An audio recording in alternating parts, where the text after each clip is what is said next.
Peço que você abra sua Bíblia em Marcos, capítulo 10, a partir do versículo 32.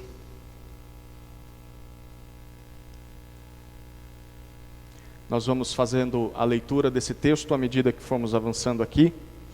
Se Deus permitir, vamos até o capítulo 11, versículo 11. Hoje tem bastante texto para trabalhar. Marcos, capítulo 10,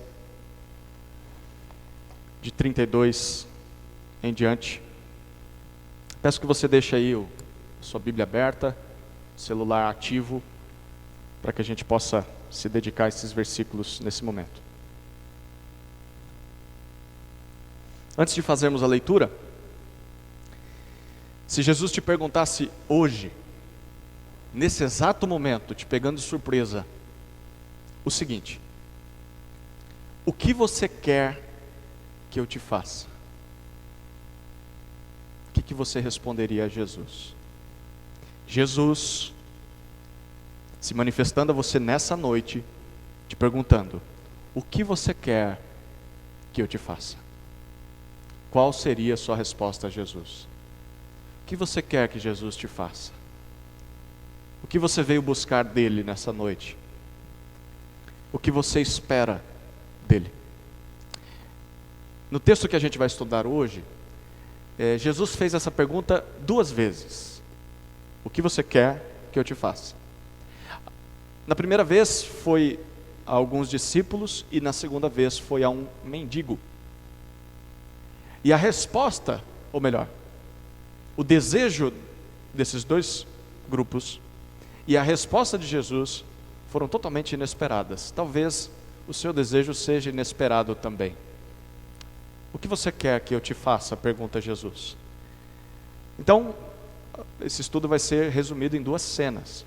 A primeira cena é o pedido dos discípulos, que está presente aí no versículo 32 até o 45 de Marcos 10. Marcos capítulo 10, de 32 até 45. Estavam a caminho, subindo para Jerusalém, e Jesus ia adiante dos seus discípulos. Estes se admiravam e o seguiam tomados de apreensões. E Jesus, chamando outra vez os 12 para um lado, começou a revelar-lhes as coisas que deviam acontecer com ele, dizendo: eis que subimos para Jerusalém, e o Filho do Homem será entregue aos principais sacerdotes e aos escribas. Eles vão condená-lo à morte e entregá-lo aos gentios. Vão zombar dele, cuspir nele, açoitá-lo e matá-lo. Mas depois de 3 dias, ressuscitará. Então se aproximaram dele Tiago e João, filhos de Zebedeu, dizendo: mestre, queremos que o Senhor nos conceda o que vamos pedir. E Jesus lhes perguntou: o que querem que eu lhes faça? Eles responderam: permite-nos que, na sua glória, nos assentemos, um à sua direita e o outro à sua esquerda. Mas Jesus lhes disse: vocês não sabem o que estão pedindo. Será que podem beber o cálice que eu bebo ou receber o batismo com que sou batizado? Eles responderam: podemos? Então Jesus lhes disse: vocês beberão o cálice que eu bebo e receberão o batismo com que eu sou batizado. Quanto a sentar à minha direita ou à minha esquerda, não me compete concedê-lo, pois é para aqueles a quem já está preparado. Quando os outros 10 discípulos ouviram isso, começaram a ficar indignados com Tiago e João. Mas Jesus, chamando todos para junto de si, disse: vocês sabem que os que são considerados governadores dos povos os dominam, e que os seus maiorais exercem autoridade sobre eles, mas entre vocês não é assim. Pelo contrário, quem quiser tornar-se grande entre vocês, que se coloque a serviço dos outros, e quem quiser ser o primeiro entre vocês, que seja servo de todos, pois o próprio Filho do Homem não veio para ser servido, mas para servir e dar a sua vida em resgate por muitos. Nós estamos aqui nas últimas semanas dos 3 anos de ministério de Jesus antes da sua morte. Jesus está indo em direção a Jerusalém, é uma subida, apesar de que é o sul de Israel, é uma subida, e ele está acompanhado dos 12 discípulos, e há uma pequena multidão um pouco mais à distância, Jesus à frente, os discípulos aqui e a multidão vindo atrás. Há uma grande tensão no ar. O que vai acontecer quando Jesus chegar em Jerusalém? Para aqueles que acreditavam que Jesus era o Messias, como Pedro afirmou lá no capítulo 8, tu és o Cristo, o Filho de Deus, havia essa expectativa, havia uma ansiedade que estava misturada com medo, porque será que Jesus vai assumir o trono de Israel à força? Porque se for à força, nós somos os soldados dele, nós não temos armas. Será que nós vamos conseguir mesmo? Porque se Jesus é o rei, ele vai reinar, como esse negócio vai se dar? E em meio a essas apreensões, Jesus, e já é a terceira vez que ele faz isso, Jesus diz aos 12 em particular, que ele está indo para Jerusalém, não para provocar uma revolta social, como alguns acreditavam, mas Jesus está indo para Jerusalém para ser entregue à zombaria, ele está indo para Jerusalém para ser humilhado, ele está indo para morrer. Mas ele diz, ao terceiro dia eu vou ressuscitar. É claro que isso aqui aumenta ainda mais o medo e a ansiedade do povo, né? E os discípulos estão confusos, porque para eles, o Filho do Homem, essa expressão Filho do Homem, que vem do Antigo Testamento, ela se referia a um descendente de Davi, do rei Davi, que iria assumir o trono de Israel, e por meio desse trono ia reinar sobre todo o mundo. Ele nunca seria humilhado, nunca seria rejeitado pelo seu próprio povo, e a morte não tinha nada a ver com isso. Então eles não conseguiam compreender tudo aquilo que Jesus estava dizendo, e a caminhada continua. Mas uma coisa eles tinham entendido, pelo menos uma das coisas, e era só nisso que eles pensavam: se Jesus é o Messias, se Jesus é o Cristo, se ele é o Filho do Homem, então ele vai reinar sobre todos os nossos inimigos. E esse fato começou a despertar algo dentro dos discípulos, e dois deles se manifestam. Os dois irmãos aí, Tiago e João, eles se adiantam em relação aos demais, e eles chegam para Jesus, e Jesus pergunta para eles: o que vocês querem que eu lhes faça? O que vocês querem que eu lhes faça? E aqui está o pedido deles: se o Senhor é o Messias, e vai reinar sobre o trono do mundo, nós queremos algo muito simples para o Senhor. Nós queremos ser os seus braços direito e esquerdo. Perceba o que eles estão pedindo. Quando o Senhor estiver na sua glória, nós pedimos que o Senhor nos deixe assentar ao seu lado. Nós queremos nos assentar em lugares de destaque, em lugares de autoridade sobre todos os demais. Em resumo, o que esses dois irmãos estão pedindo são os mais altos cargos de autoridade que um reino pode ter, abaixo apenas do próprio rei. E a resposta de Jesus é totalmente diferente daquilo que eles esperavam ouvir. Jesus diz assim: vocês não entenderam nada sobre o meu trono, vocês não entenderam nada sobre o meu reino. Vocês acham que podem participar daquilo que eu vou experimentar quando chegar lá em Jerusalém?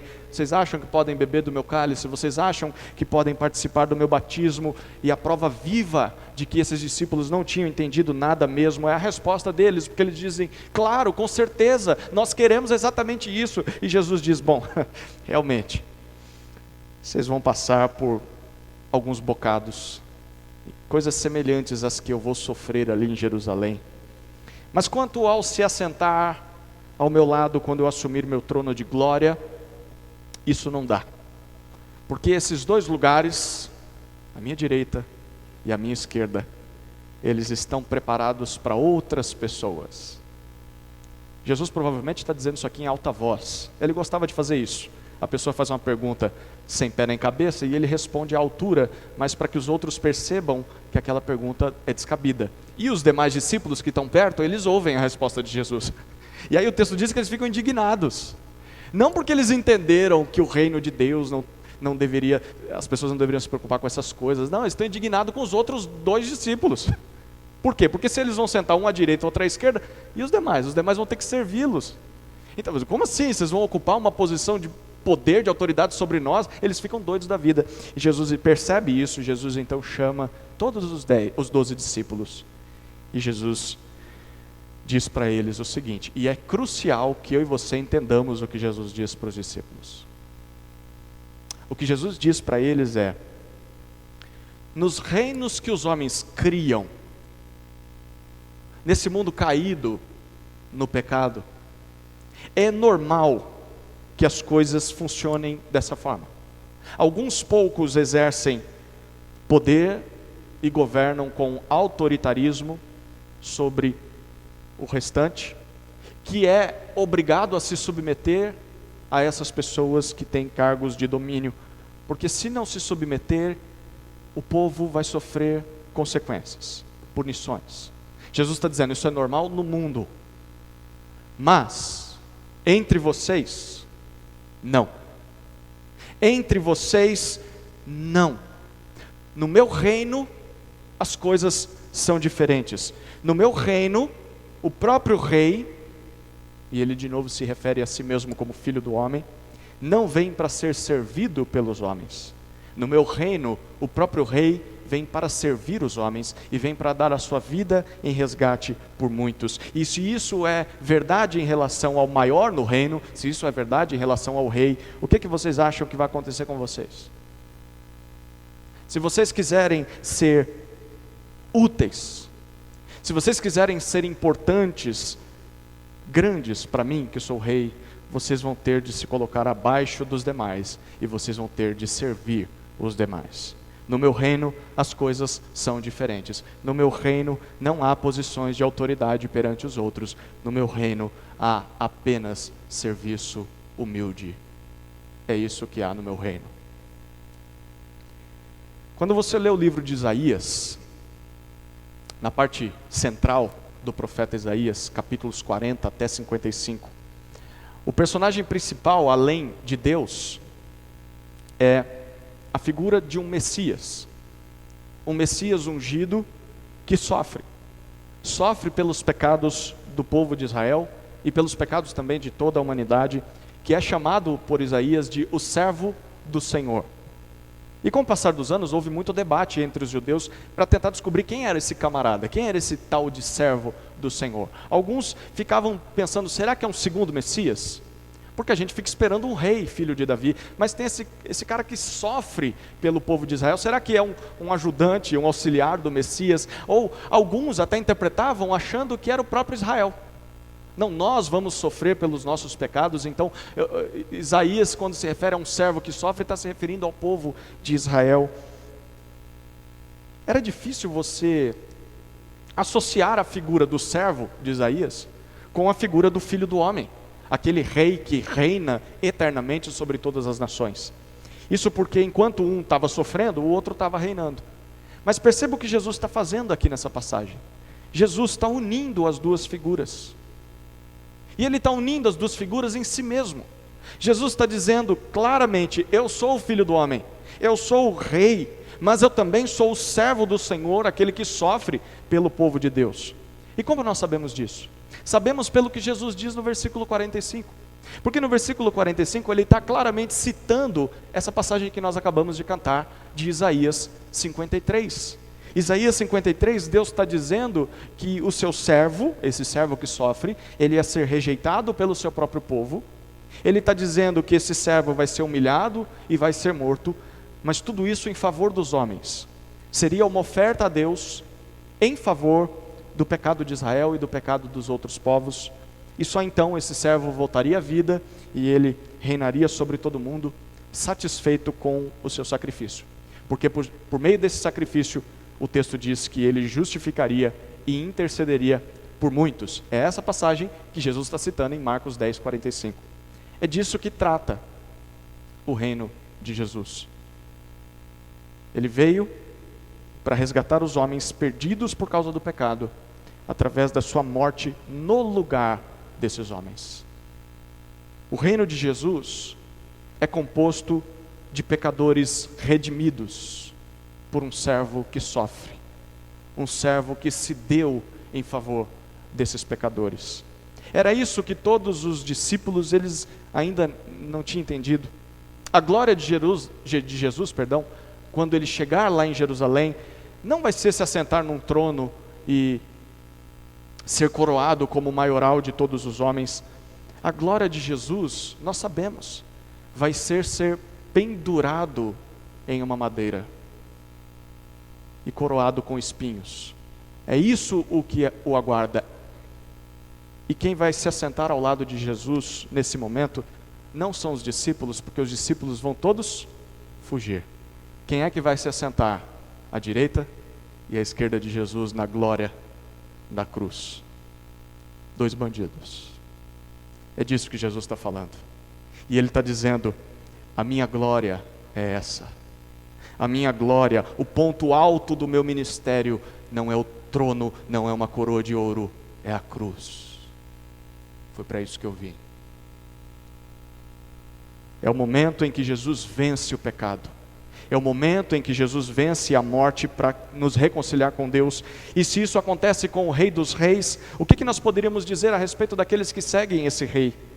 Como Jesus mesmo disse, os que seguem o Rei, que sofrem, vão beber do mesmo cálice, vão participar do mesmo batismo que Ele. Aqueles que seguem o Rei, que sofre, vão ser rejeitados, vão ser humilhados, vão ser desprezados por esse mundo que não compreende o reino de Deus, e isso não deveria nos surpreender.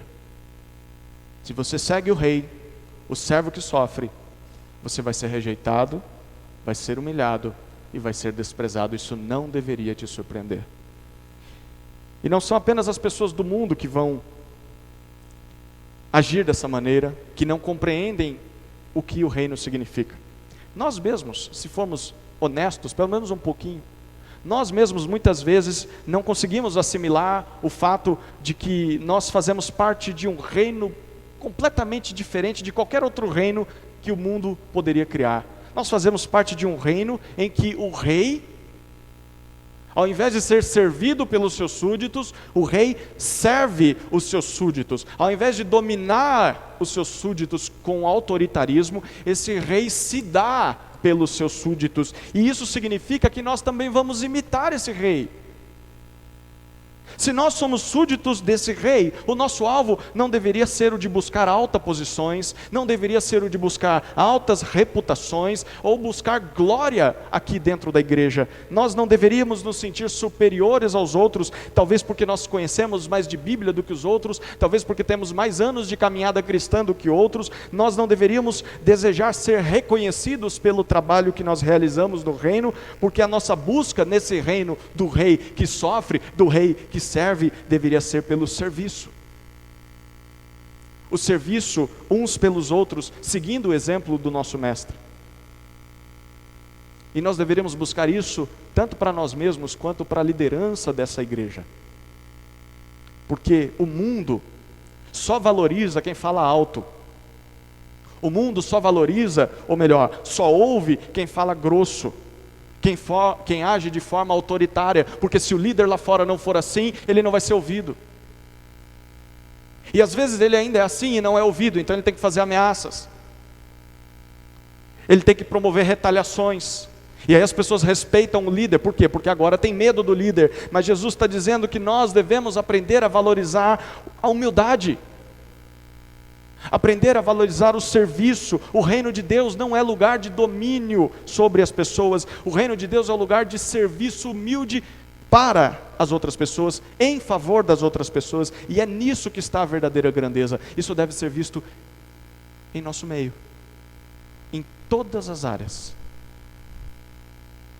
Esse foi o primeiro pedido, o pedido dos discípulos, e essa foi a resposta de Jesus. O segundo pedido, que é a segunda cena, é totalmente diferente. É o pedido de um mendigo que se achega a Jesus. Marcos 10, versículo 46, até o versículo 11 do capítulo 11. Acompanhe comigo a leitura.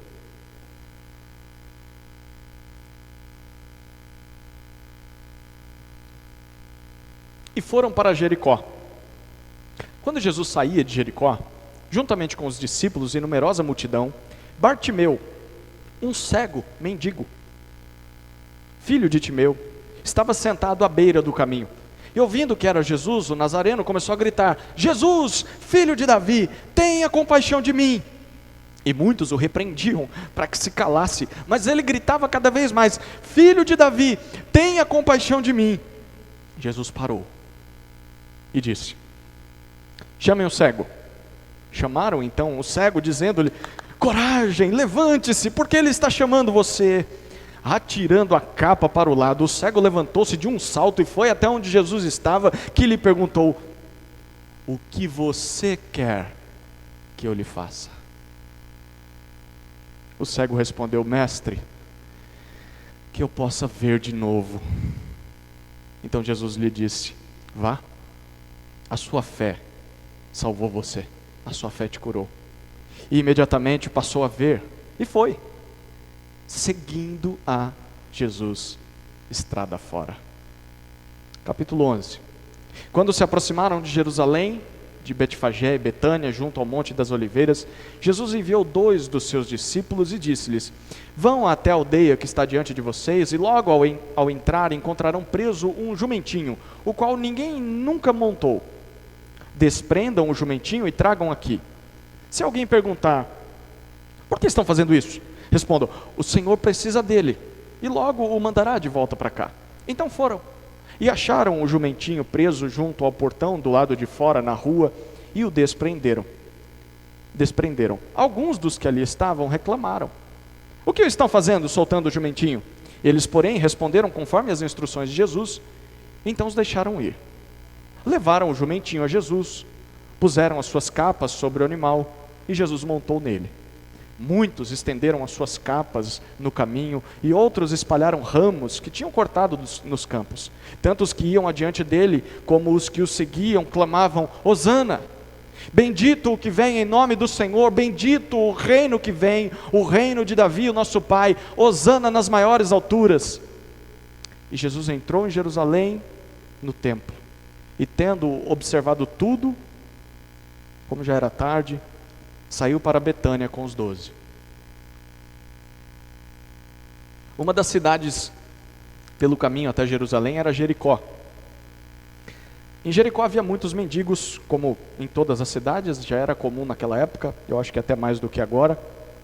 Mas um em especial aparece na nossa história, e nós descobrimos que esse homem mendigava porque era cego, seu nome é Bartimeu. E ele percebe que a cidade está diferente naquele dia, e logo ele ouve o motivo. Aquele Jesus de Nazaré, uma cidade distante, está passando ali por Jericó, está bem perto de onde ele está mendigando, sentado ali no chão. E quando Bartimeu descobre isso, Bartimeu grita a plenos pulmões: Jesus, filho de Davi, tenha compaixão, tenha misericórdia de mim.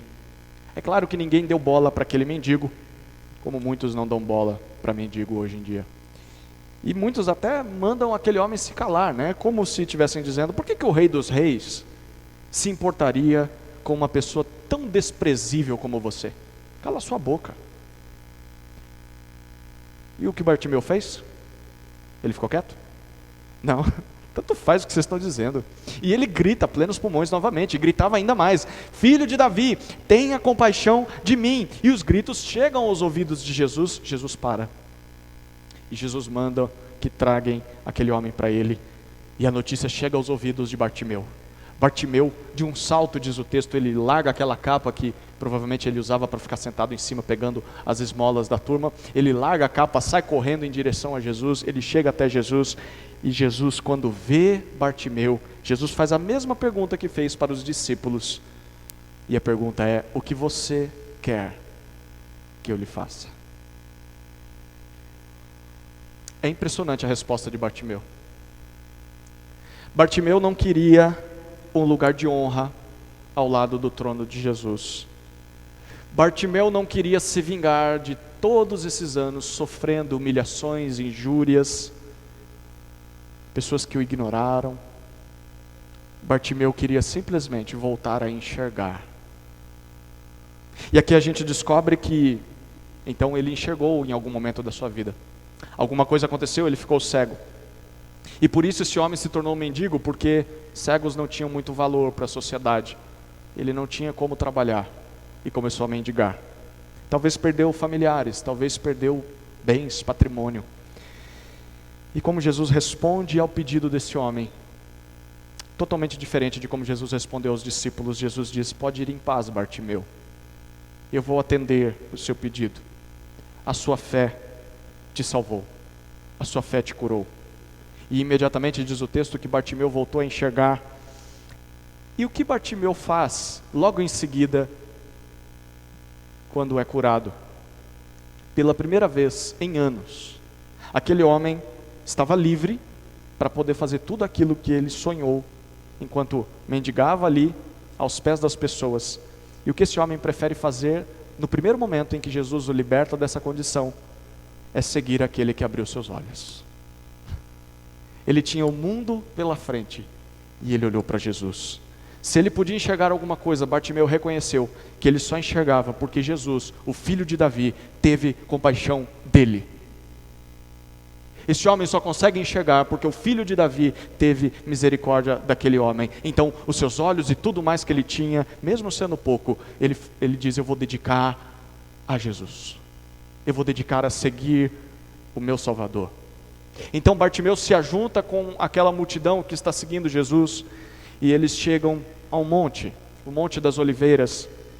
Desse monte você consegue ter a primeira vista de Jerusalém lá ao longe, e Jesus para de caminhar, porque é uma subida difícil, e ali Jesus então diz a 2 discípulos que eles se dirijam até a próxima aldeia em busca de um jumentinho. E ele diz, ele é bem específico: um jumentinho que ninguém montou ainda, vocês vão pegar e trazer esse jumentinho para mim. Perceba que Jesus manda 2 discípulos. A gente só consegue ficar imaginando quem que Jesus envia, né? Quem sabe não foram aqueles 2 que queriam lugares de honra, né? Vocês querem sentar à minha direita e à minha esquerda? Então deixa eu dizer o seguinte: vocês vão ter que realizar uma tarefa bem humilhante. Vocês vão entrar num vilarejo que vocês não conhecem, vocês vão se dirigir até um jumentinho que vocês não sabem quem é o dono, e vocês vão desamarrar esse jumentinho e trazer aqui para mim, tudo em nome de Jesus. E o que acontece? A gente não sabe se Jesus tinha combinado isso com os donos do jumentinho antes, ou se isso foi espontâneo, né? Mas se é para o Senhor, então pode levar o jumentinho. E então a missão foi bem sucedida. Os 2 discípulos voltam até Jesus, Jesus monta no jumentinho e ele entra em Jerusalém. E enquanto isso, aquelas pessoas que estavam ali por perto, não são só mais as multidões, mas você tem um aglomerado de pessoas que vêm de Israel, de todas as regiões, porque nessa época era celebrada a festa da Páscoa, e nós vamos descobrir isso daqui para frente. Então havia muitas pessoas chegando em Jerusalém, e quando elas veem a comitiva de Jesus sentado no jumentinho, essas pessoas então começam a tirar os seus mantos e colocar sobre a passagem. Ninguém faz isso com qualquer pessoa. Eles estão tratando Jesus como um rei que está chegando. Eles pegam ramos de árvores, eles também colocam pelo caminho, é um tratamento especial, e eles vão acompanhando Jesus e cantando uma música que é uma paráfrase do Salmo 118. O Salmo 118 que diz: Hosana, bendito é aquele que está chegando. E o povo está cantando, e eles estão dizendo: esse que está chegando vem em nome do Senhor, e junto com ele está chegando também o reino do nosso pai Davi, o reino de Deus. Hosana nas maiores alturas, Hosana. É isso que o povo está cantando. Então Jesus entra na cidade, e Jesus vai até o templo, e é agora que vai acontecer tudo aquilo que se estava esperando. E o que acontece? Jesus fica observando. Já era tarde. Ele pega os seus 12 discípulos e volta para Betânia, um vilarejo vizinho ali, para descansar. O que vai acontecer, Jesus? E aí? Bom, cenas dos próximos episódios, a gente vai descobrir só domingo que vem. Mas por enquanto, a gente precisa perceber o que Marcos está nos dizendo através dessas 2 cenas aqui. Marcos acabou de contar a respeito da cura do Bartimeu, e agora de Jesus entrando triunfalmente em Jerusalém. O que Marcos está dizendo para nós? Lembra o que Bartimeu disse para Jesus? Ou gritava a plenos pulmões, mesmo sentado ali naquela rua? Ele chamou Jesus de filho de Davi. E o que acontece quando Jesus entra em Jerusalém? Jesus é recebido pelo povo como o novo rei de Israel, um lugar destinado à linhagem de Davi. E diante de tudo isso, o que Marcos está concluindo para nós é o seguinte: Jesus é o descendente de Davi. Jesus entrou em Jerusalém para assumir o trono que é seu por direito. É claro que esse assumir o trono não é do jeito que a gente esperava, não é do jeito, na verdade, que ninguém esperava. É bem diferente. Mas o ponto principal é que Jesus é sim aquele rei tão aguardado pelo povo de Israel. E como esse rei se manifesta? Principalmente pela história de Bartimeu, a gente vê. Esse rei é um rei que tem compaixão. É um rei que tem misericórdia de alguém completamente desprezado, humilhado e cego. Jesus tem compaixão de um mendigo que não tinha nada de bom para oferecer para Jesus. E essa é uma boa descrição do tipo de pessoa que faz parte do reino de Jesus. É só olhar para o cego Bartimeu. Gente improvável. Gente muitas vezes desprezada. Gente ignorada. Gente deixada de lado pelos mais importantes desse mundo. Gente que à primeira vista não tem muita coisa boa para oferecer. Mas é esse tipo de gente que Jesus veio resgatar. Aqueles que sabem que são pobres.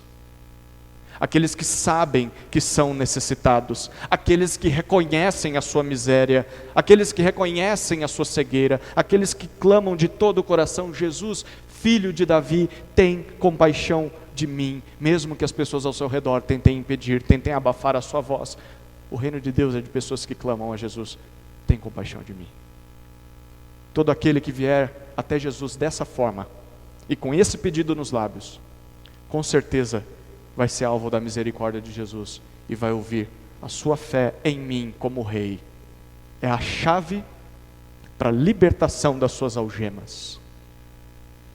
Ao crer em mim, você faz parte do meu reino, e no meu reino todos os humilhados são bem-vindos. Aliás, o meu reino só é composto de gente assim. Os arrogantes, os autoritários, aqueles que acham que são bons o suficiente, que não precisam de mim e não precisam de mais ninguém. Eles só querem posições, só querem glória, só querem reconhecimento, só querem independência. Estes ficam do lado de fora. O meu reino não é deles.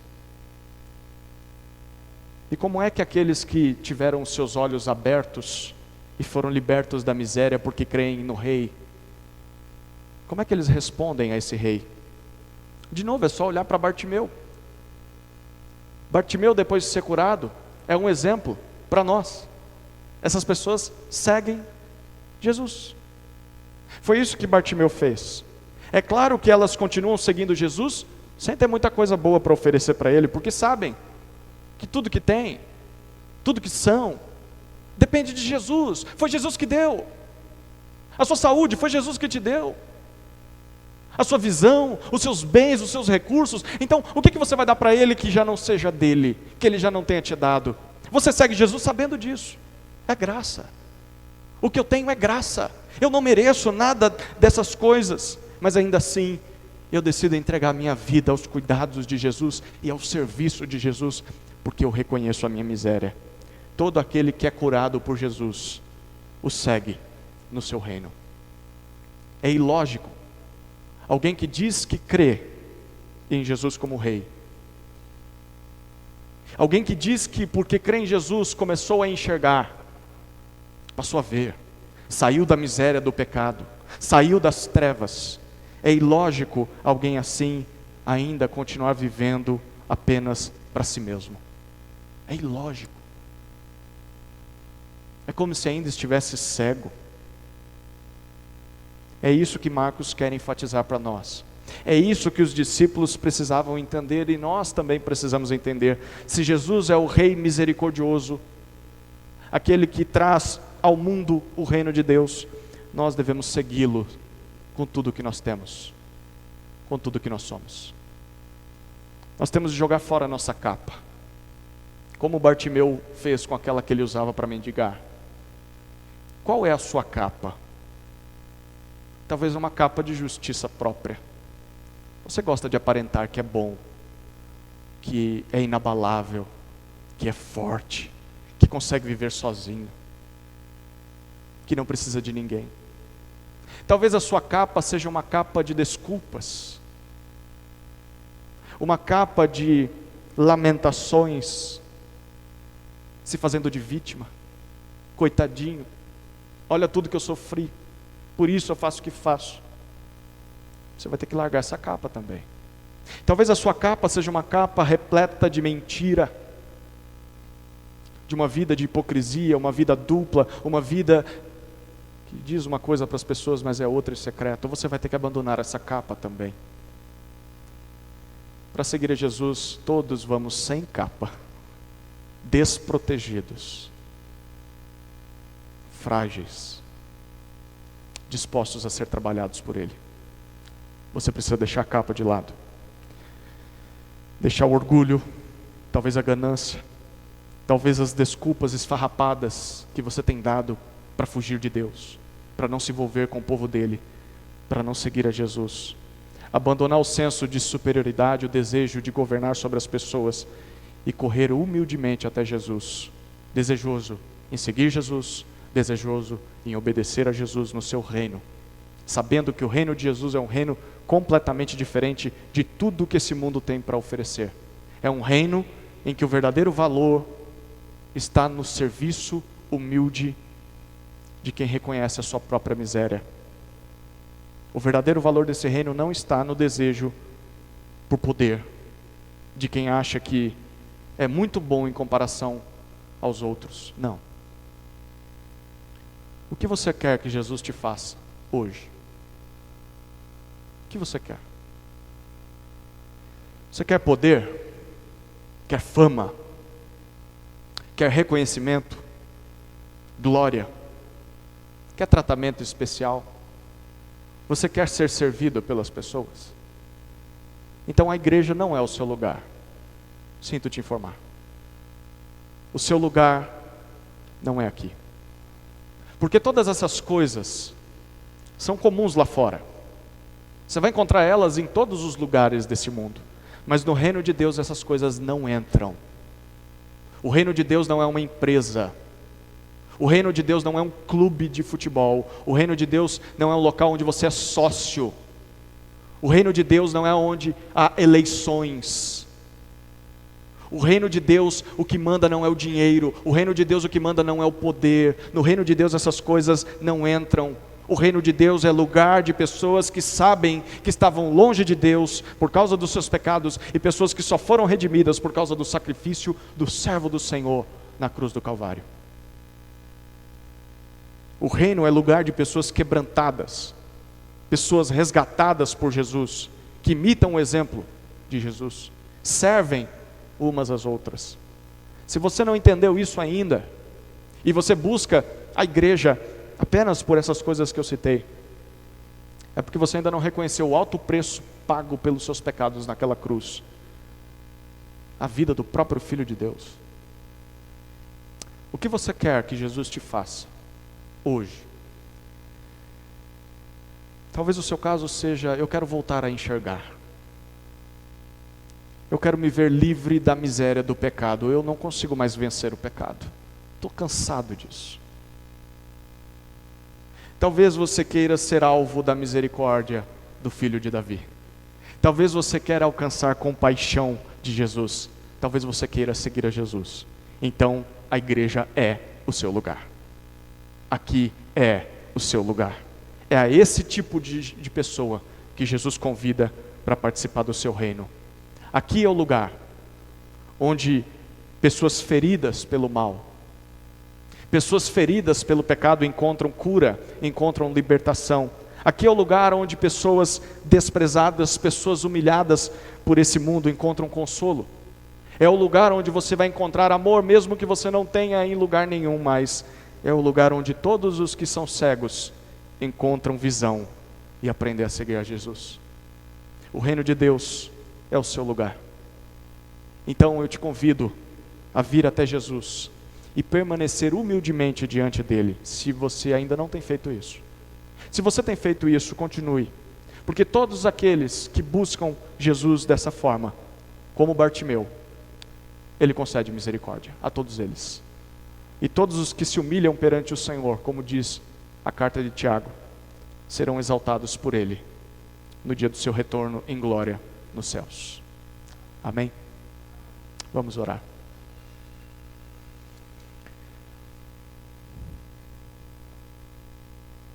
Querido Jesus,